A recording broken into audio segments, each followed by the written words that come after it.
Hi guys, this is Lada from astrolada.com with your April 2019 video horoscopes for each of the 12 signs. And April is going to be an extremely dynamic month.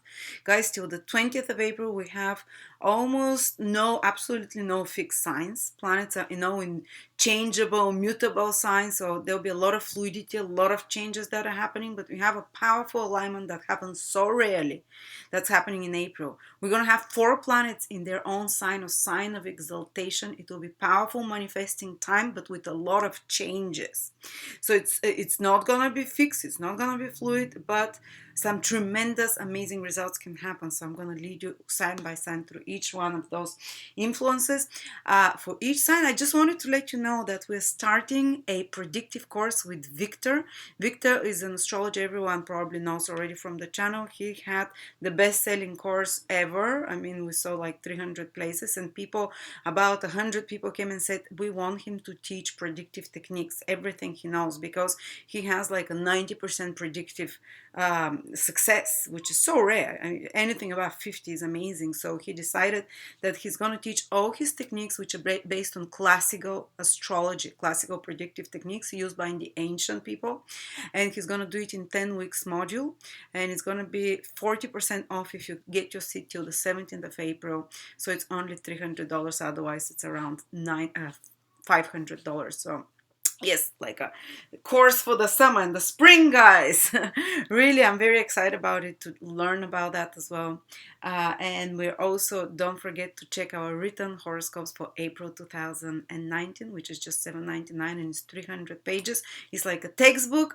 I've done it with my teacher, all the aspects, transits. So after that, you can just use it even to learn astrology through it, because there's an explanation of all the possible combinations, what it means, so you can keep that as our astrology book of 300 pages with different meanings of planets and degrees. So that's an amazing piece of love, work of love and effort. So check this out. So, all right, so let's start with the signs. Leo, and this prediction is not just for April, guys, because what I'm gonna tell you, you're gonna feel it throughout May on certain levels, and then we're gonna look at Jupiter retrograde in your fifth house, which is going to take up till July, including. So some of those influences span a long time further, so you can check them into the coming months as well to see how correct they are, or how you're dealing there with the energy. So you see that nothing is random, and life has like a plan that has been written for us before we were even born. All right, so let's start with the more difficult influences to get them out of the way, and then focus on the more pleasant ones. Some of the more intense influences, the combination and the conjunction of Saturn with the South Node and Pluto with the South Node by the end of the month. So the whole April and even May are under this influence. And that's a powerful influence of sacrifice and letting go of something. And in your case, it falls in the sixth house. It does not directly affect you, but the sixth house rules health habits and routines.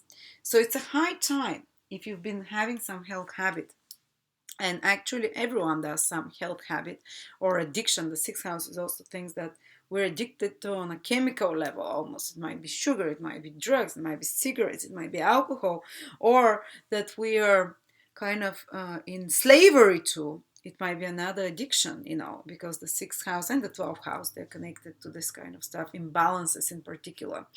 um, so it's high time to let go of a certain imbalance, and the universe is going to help you with all its might.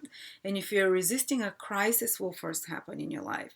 And if you are anything like me, I totally resist any kind of changes. So I always like wait for the crisis to come, and then even though I know the astrology, I sometimes wonder why am I even doing that, because I know I'll be one of those people that are resisting. And so yes, Saturn in Capricorn is where we have very strong resistance, and where we've built something over many lifetimes or many repetition, because Capricorn and Saturn are to repeat many times, so deeply ingrained in us. But it directly affects your health, and it directly affects your mental, psychological, emotional health. Is some habit, very likely. And Pluto comes now and joins, and the South Node, and they join Saturn. And this process will continue for almost a year for some of you. But now it's kickstarting in a powerful way. So this imprisonment that you've created, because Saturn is also the planet of restriction and imprisonment, you've created some self-made prison because of certain sixth house behaviors, repetitive work behaviors, health behaviors, and unharmonious, unbalanced structures of some sort, that unfair, that even victimizing to yourself or others in some sort, they will fall apart, those structures. And they can play in different ways. For example, say you have employees, which is the sixth house, people that work for you, and you've been unfair to them, or and you're not because you're an evil person, but you may be controlling them too much, and you're kind of going out of your wits trying to control them and make them do things the way you want, and the people that you manage, and you're getting yourself sick with that, and they're also hating you for that, and they're saying he's like a control freak. Or sixth house is the, it might be employees that you have at home, whatever it is, people that you manage, and you've been getting yourself almost sick trying to control all those things. Well, now you have to let go of that. You can't continue doing it anymore, because something might give up in your health, or some crisis can happen. Pluto can escalate any crisis. So Pluto wants to destroy this clinging, this fear that you have to control everything there at your workplace, for example, that you have to control everything, single detail of a work process that you're doing. If you don't have employees, this is the details of a work process, and you're trying to control it or supervise everything. It's like the universe is saying you have to dissolve some of that. You have to let it go, because the South Node wants to dissolve. Pluto wants to, it's giving you misery and grief of some sort. And so some of the results might be that to focus you towards this is that you lose employees, so that you're having like so much work that you're starting to stress, and your health in some way is giving up, or that you're in some imbalance in your life, like an addiction, because remember I told you the sixth house is also addictions and imbalances, is culminating so much that it's just becoming so painful that you're just, at the end, you're just ready to release it, to give it. So you're like, okay, the South Node is, okay, I've had enough pain. South Node, I'm releasing it. It's the tail of the dragon. I'm excreting it. I'm getting it out of my body. I'm ready. And if you're resisting it, the universe will take it away from you. The universe can show it like you have to slow down and not kill yourself over your work or stress and try and control everything because you get sick, and then you have to slow down anyway, or because your employees are becoming horrible towards you and they don't listen, and because you've been also doing something, you've been trying to control so much, So there are different ways it can play out, but the best thing that can work out for you over the next 2 months is you're releasing some unhealthy habit. Fantastic. I wish that. I'm moon in Leo, so every time I see such an opening, I'm like, yeah. And the previous time this opening happened, I released the unhealthy habit. I'm so happy. Unhealthy habit might be your posture, because it's Capricorn. It's how you're standing. It's your bones. It might be everything. It might be exercise, or it might be working too much. Or it might be stressing too much for something. And on another level, it can mean that you might release resistance, or some job that has been breaking your back. You're unhappy there. The sixth house is employment. You're being a servant somewhere. You've been unhappy. It's been blocking you, but you've been so afraid to leave it because you think this is your only security. Your universe will fall apart. Saturn is such kind of planet that you feel like, it's giving you misery, but you hold on for dear life because you think if you let go, you'll fall down this abyss, and it's dark and you don't see that it's just the feet underneath is the ground. And now finally Saturn, Pluto come and the South Node, and they step on your fingers and they say you can't hold on anymore, and you're like, screw it, I'd rather die than hang here. So you let go, and what happens? You realize, wow, it's, you might lose a job, you might lose a project or something like that. You might have to willingly give it up. But all of a sudden you realize that this fear, this burden, this pain, you're gone of it. It's no longer on you. There's a deep transmutation of your deepest fears, and a lot of them are connected to your health. Some of you might heal and release some hypochondriac tendencies. Some of you might heal and release a disease. You've been self-identified. Saturn is something the ego holds on to with some disease, for example. You self-identified that you're diabetic. You self-identified that you have, it's something that some imbalanced state, which is called, we call diseases. You might be holding on for it for too long and it's causing you misery, and you're saying, I'm not causing it to myself, the illness is doing it for me. But the planets are giving you now an opening starting from this April to totally transform some long-standing disease or imbalance. It might be mental, psychological, which comes to the surface almost like physical symptoms for some of you.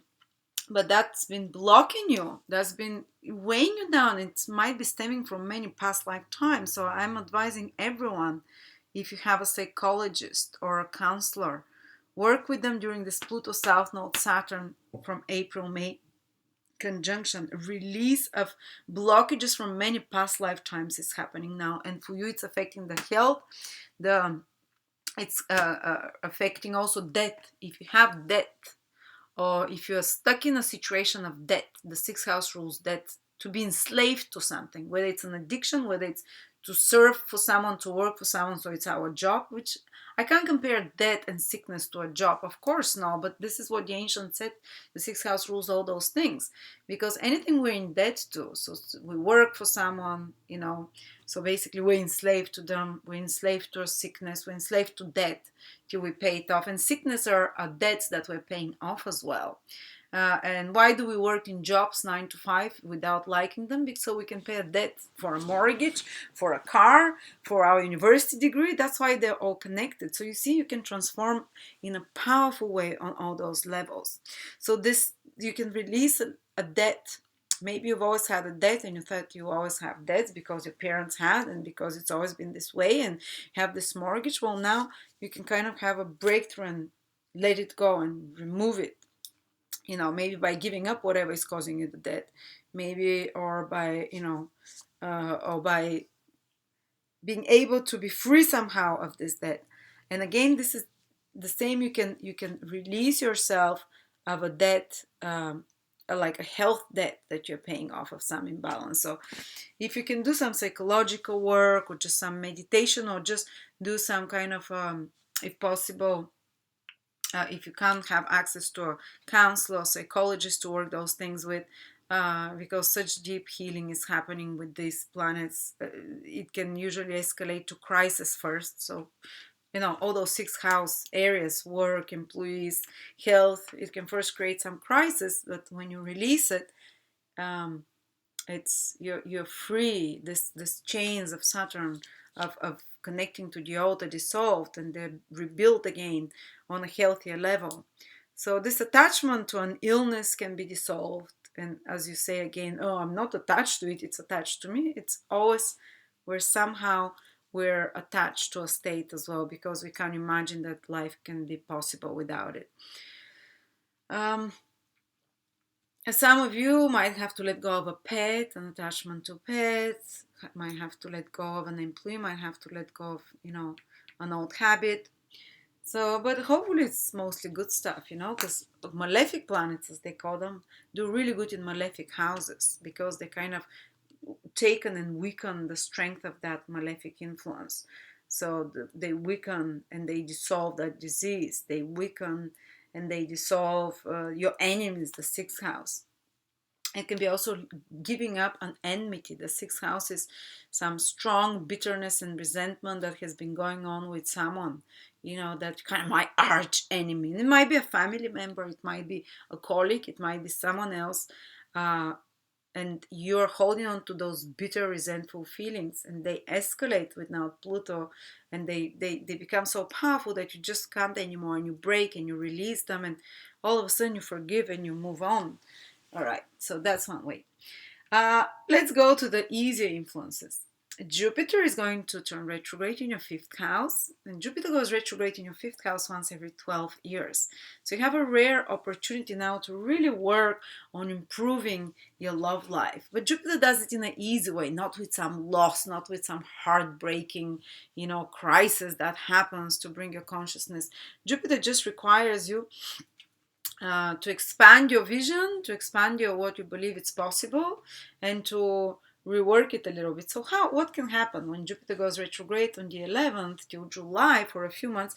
We have an opportunity, for example, to improve our love life by doing affirmations or learning or studying, because Jupiter is knowledge, more about what makes happy love life, by changing our beliefs about how lovable you are, or how that that's possible to stay in love with someone for till death do your part, or that's possible to meet happy love, or you still have to do some hard work, because a retrograde planet requires 3 times more hard work, but you do it with enthusiasm. That's Jupiter.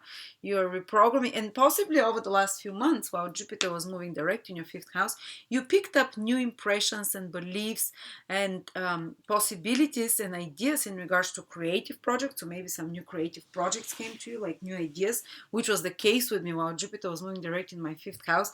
I just came up with so many new business ideas, because the fifth house is the most creative house. So you come out with a new idea. And now when Jupiter goes retrograde, you can go back and start making those creative ideas. If you didn't have the chance, if you were just thinking about them, now when Jupiter is retrograde, because it's so powerful, it's so much closer to Earth, it becomes such a bright star in the sky, you can really start implementing and working on making those new creative ideas, those new ideas that you have, to making them happen. And when Jupiter turns direct, you might start seeing the results of them already. Also, you might have picked up new interesting ideas about uh, hobbies, about something that to be passionate about, that brings you meaning and excitement and joy in life. And now you can have the chance to really start doing that, to really start to maybe pick up some new hobby that inspires you, that excites you, you know, and maybe finding new ways to bring joy into your life. So you see, retrograde planets can bring new things in your life, but you've already thought about that, you've already read about that, you've already wanted to do that. Now it comes. Also, it might bring out, maybe you met someone romantically and maybe nothing happened, or the relationship started and now it has to be worked deeper. You have to see what's going wrong and to adjust. This is like the spirit of the romantic relationship, where everything starts great, and then if Jupiter goes retrograde in the fifth house, it's not like you're gonna break up and never see each other, but you see, okay, we need some adjustments to do and to see what's not working well, but you're still enthusiastic and you're willing to do it, and you approach it with forgiveness. That's the nature of Jupiter. So you might have to rework some problems with a loved one, or if you're married, with your marriage partner, on romance, on how to show and give and receive love, and affection. And on another level, it's, I don't know, Jupiter retrograde can also bring inception, conception, getting pregnant as well. They say it delays things, but Jupiter is very powerful when it's retrograde and when it's in the fifth house. Oh, shit. Yeah. Okay. And children, if you have children, the fifth house is your children. So maybe they had some ideas to do something, and now they're going to start on that new path, and they're going to start doing this new thing, or they might need help, or they might have to put extra efforts and energy on some project and some work that they will have to work harder on for a few months. And then from July onwards, when Jupiter turns direct, they can start seeing the results for that. Or also it can mean that you have to integrate, you've picked up new ideas about and beliefs about raising children, and you have to integrate them now while Jupiter is retrograde, to test them, to see those principles, how they work in real life. The fifth house is the house of luck as well, and one of the houses of manifestation. The law of attraction, luck, all those positive things, abundance. Well, that's the fifth and ninth house. And And they're very moral houses as well, and they make you believe in the universe, and they make you feel connected to the universe, to higher purpose. Even if you're an unbeliever, somehow you, when Jupiter is in your fifth house or in the ninth house, you start believing there is a bigger plan, that things are connected, and that expands your consciousness, and of course it starts attracting bigger manifestations. So you've been gathering some ideas or knowledge in regards to that, as what is possible as in regards to abundance, and what is possible for you karmically, because the fifth house is the good karma to receive from the universe. And now you can implement it while Jupiter is retrograde. Test those principles, make them your own, you know. But again, if it might be a time that you're working on some project, some creative project that requires you to fix it, to improve it, when something is not fully working, to make it better working, because Jupiter immediately gives you, if something doesn't work, it will illuminate you with the right answer and to correct it. If you think a bit more deep and sit in silence, because Jupiter is a silent planet, it's not like just blah, blah, blah, like Mercury. It's just like, that's why when it goes retrograde, it wants you to slow down, to calm down a little bit, because you can more deeply think about those fifth house things: love, joy in life, having fun, what inspires you, hobbies, what makes you thrive, what makes you abundant, uh, and even the kind of creative ideas. So it slows you down, and you can really think about them, and you can grow them, incorporate them, you can make them your own furthermore. And it's also some kind of uh, speculative investments of sorts as well. Anyway, and another thing that's happening is that Mercury and Venus are in your 8th house, Leo, so you can receive some help or support in connection till the 20th of April only in regards to taxes. For example, if you have to do your taxes, ask someone to help you, and they'll do a great job, and it will happen easy. Or if you're trying to do it yourself, even, it's just going to happen easy. You can have some luck there. You can receive more back from your tax break, or some insurance or inheritance, or money expected from another person can come to you because of two benefics till the 20th of April in your 8th house. You can also facilitate the intimacy and romance on a sexual level, on a physical level with a partner, and kind of merging your resources. You can benefit from a person's or husband's or wife's or clients' resources and their help and support of some sort. All right, so there we go. And Mars is in your 11th house till the middle of May, which means that you'll be very active socially. So from start of April till middle of May, you can get a lot of things. If you're doing some projects that you want to reach large groups of people, you're going to be very active. You're going to be, and the 11th house is all socio-economic goals, and especially such that are connected to something intellectual, to knowledge, to information, because it's in the sign of Gemini. About communication, about business. So some large-scale goals and plans in regards to that. And 11th house is to reach audiences. So Mars makes you very proactive, very dynamic, very driven to do that. You put a lot of energy, and it might be a bit stressful, but yes, you're going to put a lot of energy in networking, in creating larger connections with others and reaching larger audiences. Sometimes the 11th house is very strong for marketeers of any sort, but it can just temporarily activate it for you, or just to be socially more active with friends, to go on a concert, to do some activity together. And on the worst case scenario, you might be fighting, say, like with people on social media groups that you belong on or something. For me, being Leo moon, I basically will be very hectic and busy organizing the retreat, which is 11th house thing. The retreat is groups of people coming together. So great, I'm excited. So anyway, thank you so much, Leos, and I will see you and don't forget the course with me and Victor. Victor is leading you. I'm the assistant there on predictive techniques. It's 40% off till the 17th of April, and then it becomes the full price, and you can pay it in 3 payments, by the way. And once you complete it, you're going to have a certificate of a predictive astrologer, and this is a technique that is classical techniques used by astrologers, that are astrologers of the kings, astrologers of the royalty, how to do predictions. We've never done such a course. So I'm very excited for it. And also, if you want to own my 300-page April prediction, and it's like just not predictions for April, it's for each of the 12 signs. It's together, it's 300 pages slides. It's like a textbook that you can use to learn astrology with, because it has an in-depth description of every aspect the moon is making, every aspect each planet is making, what it means. And it's the same when it's in the birth chart or when it happens in the future again, and has so many descriptions there. So yeah, maybe you'll find it useful. So thank you so much, Leo. Thank you for your support to me and my team. Honestly, so many families are grateful to you, because with you watching us, with you buying our products and services, you're helping people make their dreams come true and sustain their families. So thank you again.